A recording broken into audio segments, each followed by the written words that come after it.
Nakubaliana na neno lako Bwana, nitasimama kwa neno lako Bwana.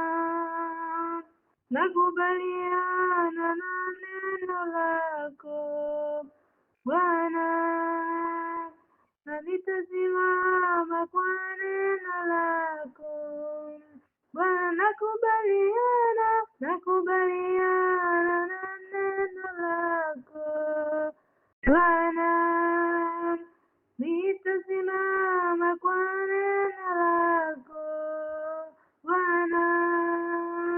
Nakubaliana na neno lako Bwana, nitasimama kwa neno lako Bwana.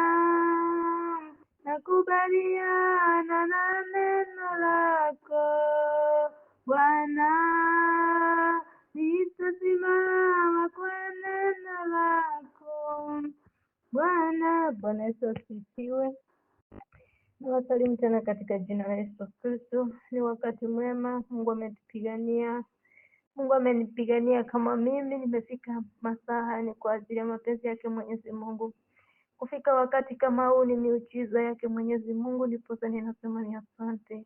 Maana bila yeye mimi singefika masaa kama haya. Nimeuona mkono wake tangu asubuhi nimeamka. Maana yeye tu ndio tegemeo langu. Pasipo kumtegemea huyu Mungu hatuwezi chochote. Pasipo kumtegemea huyu Mungu hatutaliweza lolote lile. Lakini tunapomtumainia Mungu wetu na kuomba kwa imani, Mungu wetu anatuondolea milima iliyo mbele yetu, anatuondolea majaribu yaliyo mbele yetu. Tunaposimama kwa imani mbele zake Mungu, Mungu anatuonyesha makuu na magumu tusiyoyajua. Jina lake linuliwe na litukuzwe. Wacha tumpe Mungu wetu sifa na utukufu mahali ameketi kwenye kiti chake. Ninaamini ya kwamba popote pale mlipo, kila mmoja wenu ni mzima. Mimi pia ni mzima, na mshukuru Mungu. Kuwa na wakati mwema. Wacha Mungu wa mbinguni na kawabariki. Shalom, shalom.